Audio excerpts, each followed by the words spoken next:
Typhoon রাগাসার পরে এবার typhoon বুয়ালই। বুয়ালই কিন্তু সেই দক্ষিণ চীন সাগরেই তৈরি হয়েছিল। আর আজকে 28শে সেপ্টেম্বর 2025 এবং আজ হচ্ছে রবিবার।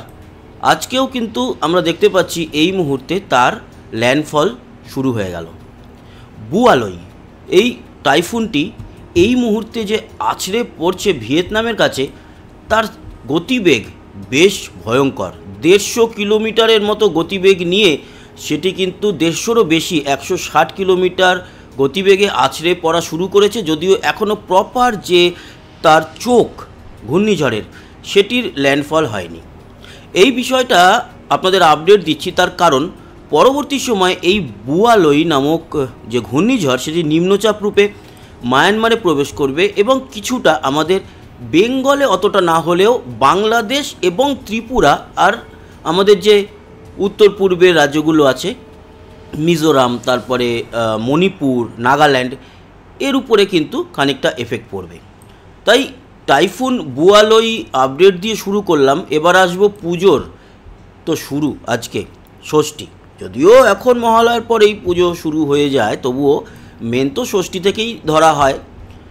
তো সেক্ষেত্রে আপনাদের জানিয়ে রাখি, আমাদের বাংলার আকাশ মোটামুটি পরিষ্কার থাকছে আজকের এই মুহূর্তে। একেবারে দক্ষিণ 24 পরগনা আর মেদিনীপুরের কিছু অঞ্চলে হালকা পাতলা মেঘ রয়েছে, তবে সেই মেঘ কিন্তু আস্তে আস্তে করে দক্ষিণ ও দক্ষিণ পশ্চিমে বেরিয়ে যাবে। ফলে খুব একটা কিন্তু কোনো বৃষ্টির সম্ভাবনা থাকছে না আমাদের পশ্চিমবঙ্গের দক্ষিণের জেলাগুলিতে এবং উত্তরেও।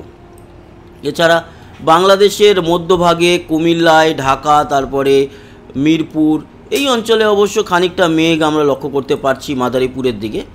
পরবর্তী সময় এই মেঘও আস্তে আস্তে কেটে যাবে, বেরিয়ে যাবে বাংলাদেশ থেকে। এই হচ্ছে কি এই মুহূর্তের পরিস্থিতি। আজকের আবহাওয়ার সতর্কতা যদি দেখি তাহলে জানিয়ে রাখি, এই যে হালকা পাতলা মেঘ রয়েছে এবং কিছু জায়গায় একটু ভারী মেঘ দেখা যাচ্ছে, তার জন্য আমাদের পশ্চিমবঙ্গের খড়গপুর, কাথি, বেলদা, জয়নগর, মজিলপুর এবং সুন্দরবনে একটু হলুদ সতর্কতা রয়েছে। আর রয়েছে হাওড়ায় এবং চাকুলিয়া, পুরুলিয়া এই অঞ্চলে কিন্তু রয়েছে হলুদ সতর্কতা। আর খড়গপুরে আছে মানে ঝাড়গ্রামেও হলুদ সতর্কতা দেখতে পাচ্ছি। কিন্তু খুব সত্যি কথা বলতে বৃষ্টিটা কিন্তু সেইভাবে হবে না। ত্রিপুরাতে যেরকম সতর্কতা রয়েছে, কমলা সতর্কতা রয়েছে বিশ্রামগঞ্জ, মেলাঘর, আবার হলুদ সতর্কতা রয়েছে উদয়পুর, অমরপুর, নূতন বাজার, জোলাইবাড়ি, সাবরুম এই অঞ্চলে। সেখানে অবশ্য আমরা দেখছি বৃষ্টি কতটা হবে। কিন্তু আমাদের দক্ষিণের ক্ষেত্রে আপনাদের বলে রাখি, বৃষ্টি কিন্তু সেরকম নেই। যদি 28 তারিখ আজকের দুপুর থেকে আমরা কাল ভোর রাত অবধি দেখি, তাহলে দেখুন বৃষ্টি নেই।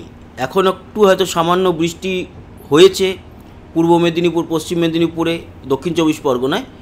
পরে এই মেঘ কেটে যাবে, একেবারে পরিষ্কার থাকবে। বাকি জেলাগুলো পরিষ্কার থাকছে সেরকমই দেখলাম। উত্তরবঙ্গের অবস্থাও কিন্তু মোটামুটি পরিষ্কার। বাংলাদেশে বিক্ষিপ্তভাবে কিছুটা বৃষ্টি, তবে পরিমাণ কম, যেমন কলাই, বগুড়া, ময়মনসিংহ, সিলেট, ঢাকা, কুমিল্লার দিকে।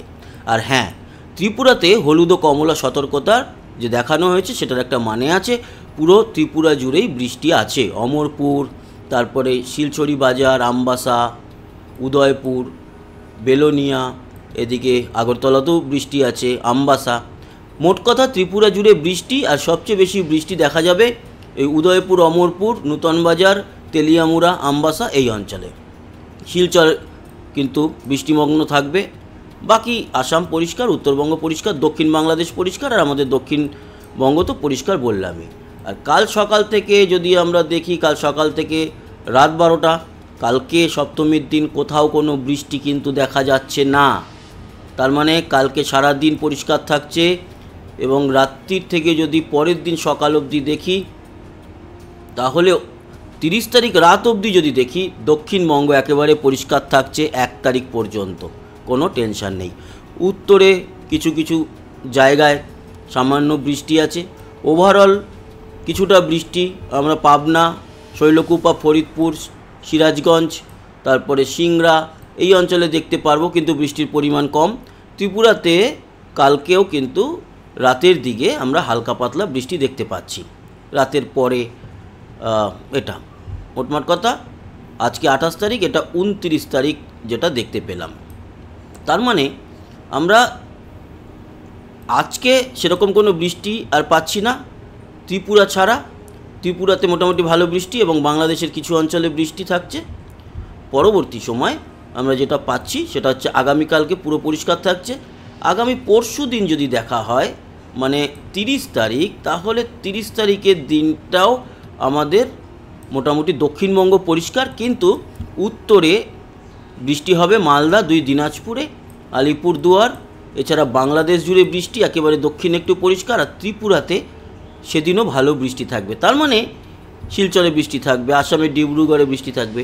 যেটা দাঁড়ালো সেটা হচ্ছে এই 30 তারিখে মোটামুটি কিন্তু দক্ষিণের জেলাগুলো ছাড়া বাকি জায়গাতে এই পুজোর দিন মোটামুটি ভালোই বৃষ্টি, এবং ত্রিপুরাতে ভালোই বৃষ্টি আমরা দেখতে পেলাম।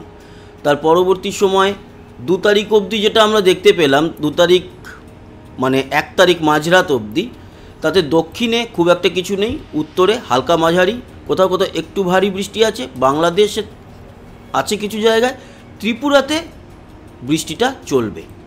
কিন্তু আমাদের এই বাংলায় দক্ষিণে ভারী বৃষ্টি 2 তারিখ কিন্তু থাকছে। একটা নিম্নচাপের প্রবেশ ঘটছে, 2 তারিখ থেকে বদলাবে আবহাওয়া দক্ষিণবঙ্গের, এবং উত্তরবঙ্গেও ভারী বৃষ্টি। তারপর 4 থেকে 6 মোটামুটি পরিষ্কার থাকলো, 6 থেকে 8-এ একেবারে পরিষ্কার, 8 থেকে 10-এ গিয়ে ভারী থেকে অতি ভারী একটি নিম্নচাপ প্রবেশ করবে এবং দক্ষিণবঙ্গ, দক্ষিণ বাংলাদেশে ভয়ানক বৃষ্টি লক্ষ্য করা যাচ্ছে। যদিও এখনও সময় আছে 10 দিন, তার মধ্যে অনেক কিছুই পরিবর্তন হতে পারে। যেটা দেখলাম আপনাদের জানালাম, যেমন ঘূর্ণাবর্ত সেই সময় থাকবে বঙ্গোপসাগরে, তারই জের পড়বে দেখতে পাচ্ছি। যেমন এই মুহূর্তেও একটি ঘূর্ণাবর্ত লক্ষ্য করা যাচ্ছে একেবারে মধ্য ভারতে। পরবর্তী সময়ে এই ঘূর্ণাবর্ত প্রবেশ করে যাবে, 1 তারিখে নতুন ঘূর্ণাবর্ত তৈরি হবে, এবং এই নতুন ঘূর্ণাবর্ত থেকে 2 তারিখ 3 তারিখে আমাদের দক্ষিণবঙ্গে বৃষ্টি আছে যেটা বললাম। আর 4 তারিখের পর 5-6 তারিখ নাগাদ কিন্তু আরও একটি ঘূর্ণাবর্ত লক্ষ্য করা যাবে, এবং সেটি থেকে 8-9 তারিখের দিকে, এই যে 8-9 তারিখের দিকে ভারী বৃষ্টি আসতে চলেছে দক্ষিণবঙ্গে। এই যে ঘূর্ণাবর্ত, এই ঘূর্ণাবর্ত থেকেই কিন্তু অতি ভারী বৃষ্টি যেটা আপনাদের দেখালাম সেই বৃষ্টিটা আসতে পারে। এই যে, তো এখনও দেরি আছে, কিন্তু আজকাল পরশু যেটা দেখলাম আমরা এক কথায়, সেটা হচ্ছে আমাদের ত্রিপুরা ছাড়া আর কোথাও সেরকম যে বৃষ্টি আছে সেরকম নয়। 2 তারিখে অবশ্য পরিবর্তন হবে বাংলার, 2 তারিখ 3 তারিখে। এই হচ্ছে সম্পূর্ণ পরিস্থিতি। তো বন্ধুরা, তাপমাত্রা নিয়ে আলোচনা করব। আজকে তাপমাত্রা ষষ্ঠীর দিন কীরকম, এই মুহূর্তে কিন্তু কলকাতায় 29 এবং কলকাতা সহ দক্ষিণবঙ্গে 29 থেকে 31-এর মধ্যে, যদিও বীরভূমের দিকটায় 33, উত্তরবঙ্গে মালদার দিকটায় 34 হলেও বাকি উত্তরবঙ্গ 32-এর মধ্যে। বাংলাদেশেরও উত্তরে 32, মধ্য বাংলাদেশ 32, দক্ষিণে 31 এবং মহেশখালী, টেকনাফ, চিটাগাং 28 থেকে 30-এর মধ্যে। ত্রিপুরা 31-32, শিলচর 32 এবং আসাম জুড়ে 32ই রয়েছে আজকের তাপমাত্রা। খুব বেশি নয়, আবার যে খুব কম তাও নয়, মোটামুটি একটা তাপমাত্রা। কালকে কিন্তু কলকাতা তাপমাত্রা বাড়বে, কালকে এক ধাক্কায় 32 এবং দক্ষিণবঙ্গ জুড়ে কাল 32, উত্তরে 32-33, মালদা 34। বাংলাদেশ জুড়ে অবশ্য 31-32-এর মধ্যেই থাকছে পুরো বাংলাদেশ। ত্রিপুরা 31-32 এবং আসাম শিলচরে 32, বাকি আসাম 32 থেকে 34-এর মধ্যে।